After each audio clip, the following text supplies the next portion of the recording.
Assalamualaikum Ustadz. Waalaikumsalam. Ustadz, ada istri cemburu pada suami yang sering mendengarkan curhatan tetangga. Tapi suami itu malah balik marah. Apakah istri salah? Dan biarkan saja Ustadz. Ya tergantung profesi suami ibu apa. Kalau profesi suami ibu itu psikiater, psikolog, ya iya dia kudu dengerin pasiennya. Kenapa harus cemburu? Ya, gini, suami ibu dokter objin. Kira-kira dia ngobrolnya sama siapa, Bu? Masa sama aki-aki? Ya tentu ibu-ibu yang hamil. Bener gak sih? Ibu yang hamil teh ada yang diantar sama suaminya, ada juga yang sendirian.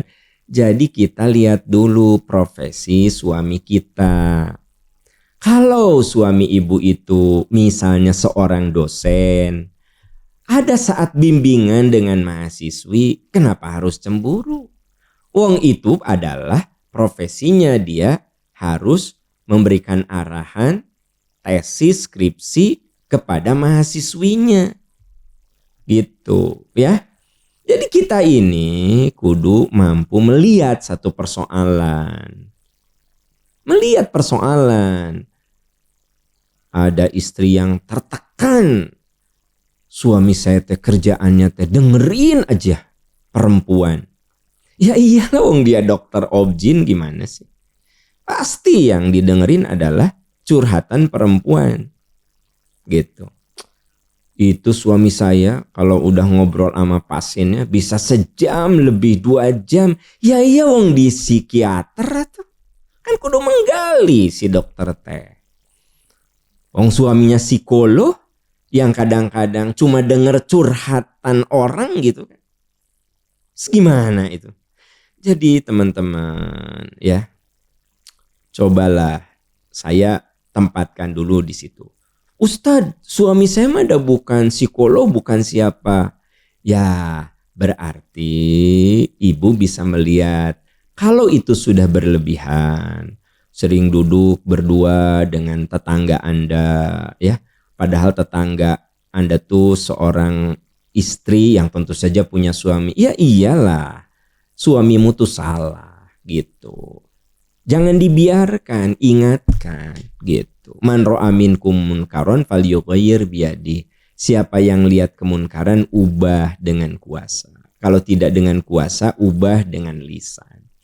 Jadi salah juga kalau Anda membiarkan suami Anda sering berdua sama tetangga muda, perempuan, alasannya aku dengerin curhatnya. Bari suamimu itu bukan psikiater, bukan psikolog, dan tempatnya pun bukan di tempat yang profesional. Ya tentu suami Anda keliru dalam hal ini. Nah, tapi saya jawab dulu secara umum. Maksudnya mana yang wilayah yang boleh Anda cemburu, mana wilayah yang sebenarnya tidak perlu cemburu gitu ya.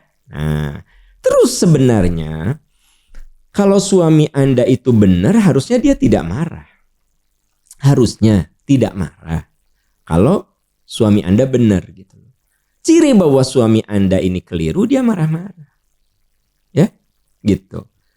Jadi memang di sini kita harus bisa menjaga diri dan kehormatan. Makanya orang mukmin itu dia bisa menjaga diri dan kehormatannya. Maksudnya dia bisa menempatkan diri. Dia bisa tahu mana wilayah profesional, mana wilayah yang non profesional, mana wilayah sekedar hubungan baik dengan tetangga, mana wilayah yang justru akan merusak nama baik diri kita dan orang lain gitu. Ya kelirulah ada bapak-bapak pulang di masjid ngobrol gitu ya di halaman masjid jeung ibu-ibu dan rutin jeung si ibu itu terus. Ya, suami Anda teh kalau pulang dari masjid denger ya, masjid. Pulang dari masjid, ada ibu-ibu sebut sajalah namanya Bu Bunga kan gitu. Dia nggak masjid, di halaman masjid ngobrol kaditu kadiut, cekakak cekiki kan gitu. Kan itu menjadi hal yang nggak bagus. Terus istrinya negur, ayah tuh jangan gitu, jeung si ibu bunga teh, ada si ibu bunga dia punya suami, apa kamu? Suaminya teh marah-marah. Ya itu mah memang menjadi tidak berakhlak. Si ibu bunganya tidak berakhlak, suamimu juga tidak berakhlak.